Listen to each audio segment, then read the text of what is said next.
Good morning everyone, for the go na naman ang kilos-kilos ni Inday ninyo. Alas 4 ng madaling araw, gising na yan, nagsaing na yan para maibaon ng kanyang asawa sa trabaho. Ayan na pagkatapos, nagligpit-ligpit lang din siya dyan. No? Naghugas-hugas lang din siya dyan. So mamaya makita ninyo kung ano pang gagawin ni Inday ninyo diyan.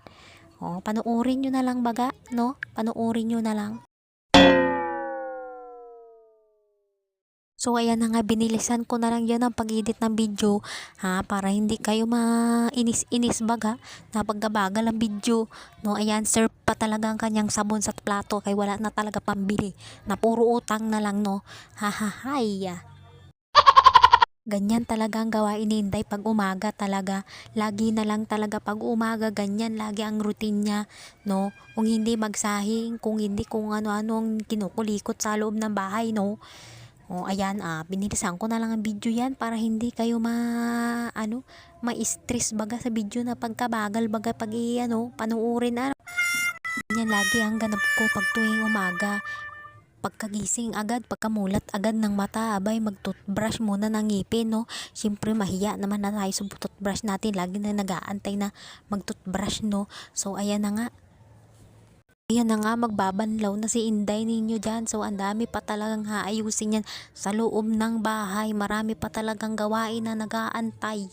Kaya ko mga mami relate sa mga maming maaga nagigising para lang mag-asikaso sa loob ng bahay kung ano-anong kinukulikot na mga mami, no?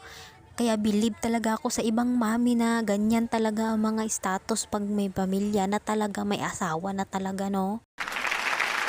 So ayan na, nag-uumpisa na si Inday nyo ilagay yung mga platong malilinis, no. Ayan, panuorin nyo na lang baga, panuorin nyo na lang. Kung nagtataka kayo ay konti lang ang plato ni Inday nyo, ay sus, wag na kayo magtaka.